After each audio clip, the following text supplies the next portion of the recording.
Welcome, welcome, welcome. This is Peter Winnick. I'm the founder and CEO of Thought Leadership Leverage, and you're joining us on the podcast today, which is Leveraging Thought Leadership.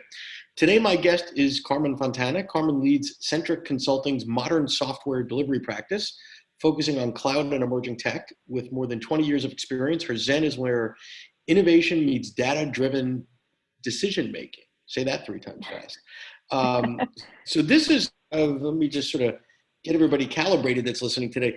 We're doing a new series on what we're calling organizational thought leaders. So these are folks that are using thought leadership as part of their job, part of what they do in the organizational slash corporate world. So the themes and the conversations we'll have might sound a little bit differently on this thread. So we'll just dive in with there. So Carmen, why don't we start with sort of your role and how the thought leadership part of your role continues to grow and evolve, given what you do? Yeah, so Centric is a business and technology consulting firm, and I co-lead one of our practices, the modern software delivery. And so every day is a little bit different for me. I oversee the delivery, so the folks on my team that are providing cloud and emerging tech services to our clients, the operations, so just the mechanics of running a line of business, and then business development. And so business development is, a lot of the work that we get is from people we know, relationship selling, but a bigger and bigger piece over time is trying to influence buyers that maybe aren't in our Rolodex. And so that's where the thought leadership piece comes in. Got it. So at Centric, so thought leadership sits under biz dev. So it's somewhere in that marketing biz dev sales planet, right? So what are let's start with some of the basics. So how are you and the organization defining thought leadership? Because I think there's some struggles with what is content marketing versus what is thought leadership versus what is just not anything. Yeah, and it definitely is a gray area. And I'll be the first one to say, we don't have a hard and fast rule about it. In professional services, it is a little bit different. We're not selling widgets.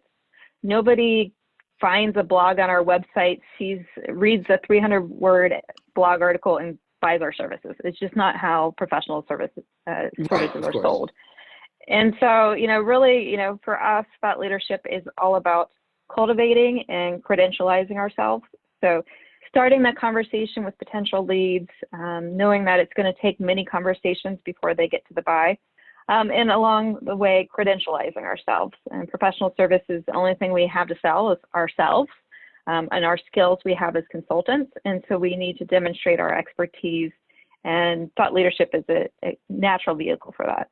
So a couple of thoughts there. One is on the long tail of the sales cycle, if we go sort of that pre-lead phase, right? One of the benefits of thought leadership is before someone's even potentially in the market, they can be consuming your content and being influenced by what you have to say, and have some level of connection to you so that at such point, maybe it's a year down the road, 2 years down the road, whatever, where they may be in the market, they may be in a meeting where somebody's talking about a solution that you can provide.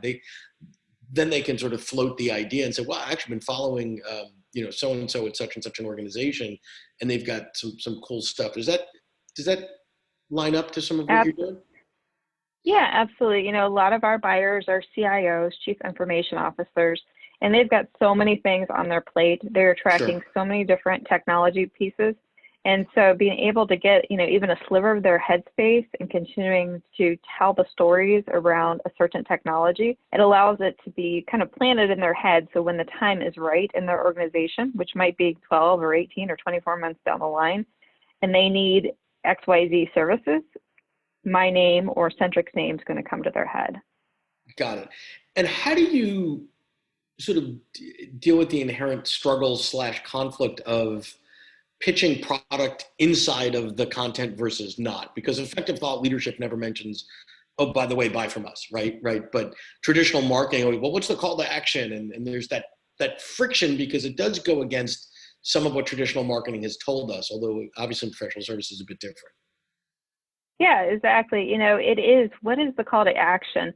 And a lot of times it's a little bit more nuanced. It's not a buy now, click this button. It's more like, hey, you like this, short blog article? Do you want to download our white paper on this or attend our webinar that's coming up. And so those are your call to action. It's more, hey, how do we keep the conversation going and creating action points that keep that conversation moving.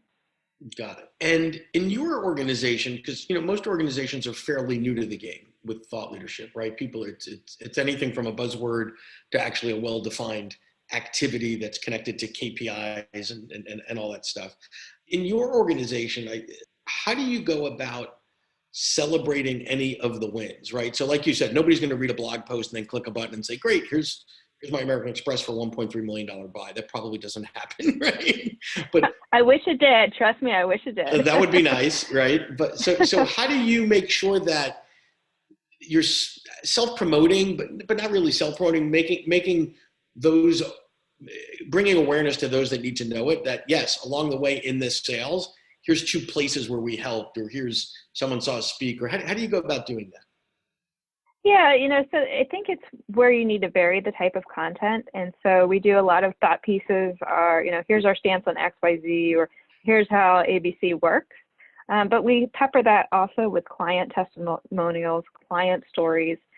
They're not blatantly selling. It's more like Acme Corp had this challenge around cloud migration. Centric came in. These are the things we did to overcome that challenge, and here are the outcomes. So it is not kind of tooting our own horn, and we really try to place it as the story of our client versus the story of Centric. Yep. But there is a nuance that, Centric was the one helping that client be successful. Got it. What's your take, or what's your philosophy on modalities and experimenting with, et cetera? Because, a lot of people erroneously equate thought leadership with, oh, gee, okay, great, we'll write a white paper. And not that there's anything wrong with white papers. They just tend to be somewhat dull and dry and, not necessarily the most interesting thing to read for most people. So what's your take on various modalities? Yeah, we do all the standard things, the blogging, the webinars, the white papers. But I also like to experiment, particularly on LinkedIn, and try to do some of the things that I see being done in the consumer space. And try those on the B2B space. And, for instance, I do videos to promote a webinar or an offering we have, and those do really well on LinkedIn. And they're not professionally produced. They're just me and my iPhone walking around my neighborhood talking about something. And I think they do well because I think sometimes in the B2B space, we think we have to be very stuffy and formal in all of our marketing communications and our thought leadership. But I tend to think, our buyers, even though they're at work, they're still the same person they are when they're a consumer. And those messages and those formats that they respond to as a consumer, that doesn't go away when they step in front of their work laptop.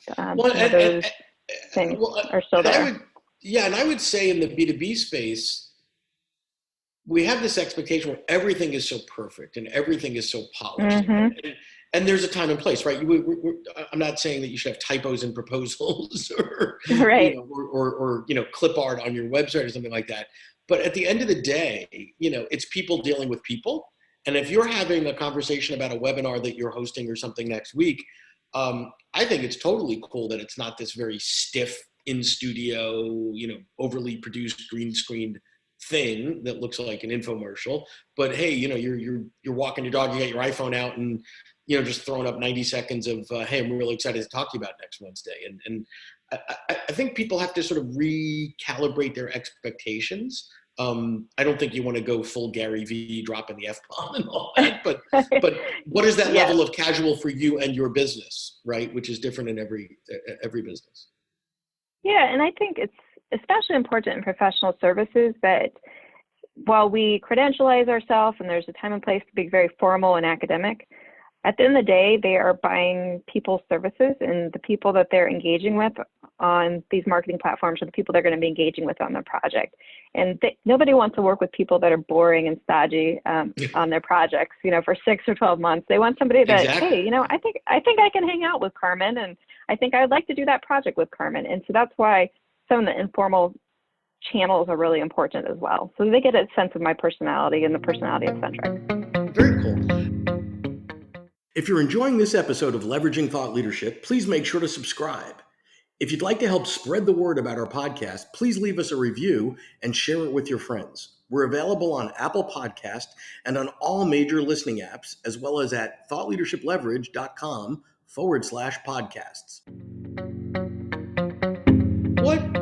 What else would you say, or examples of, well, actually, let's do it this way. An example or two of a couple of specific pieces that you put out that maybe surprised you that it resonated so much? Because the other thing is we're awful at predicting what's going to work well, just in general, when it comes to putting thought leadership out in the B2B world, which is why I believe you have to have sort of this experimental mindset. But could you give an example or two of something that you were like, wow, I'm totally shocked that people were jamming on that thing? Yeah, so I gave you one example. I call them the walk and talk videos on LinkedIn, where it's just Carmen and a camera. Those do really well, very informal. And then maybe on the other extreme, where we've seen a lot of success, is when we do very deep, very technical, multi-part series on a very, niche technical subject. Where we find the least amount of traction is kind of the listicles, here's 5 tips for blah, blah, blah. Those don't resonate, I think, because they've been done, and our market is pretty savvy, the CIO market. They've seen that, been there. So they want to see something different. So the clickbaity stuff, it could be that your market's just too smart for that. Those sort of they've seen it, they stuff. know it already. Yeah, exactly. Yeah. And so they will read a 5-part, deeply technical series with words that nobody understands before they'll read a listicle. But the reason they're investing their time in that is they're getting value from it, right? So it's not about the entertainment value. It's, again, if you go back to sort of defining thought leadership, it's showing you're in the consulting business, you're selling brains, right? So it's a good representation of how to centric think and who are the types of people that we work with and how do we wrap our head around a problem. And look, we took something really complex and chunked it out into easily digestible ways. That is ultimately a great way to showcase the capabilities of a consultant. Absolutely. It demonstrates the breadth and depth of our expertise, and that is what our audience is looking for. Got it. So do you see additional investments being made in a variety of thought leadership activities and more people in the firm being asked to partake in some way, shape, or form? Yeah, this has been a kind of a new area for Centric. Over the last year, we've had a couple people, myself included, experimenting with building out our personal brands and developing out a content and thought leadership strategy.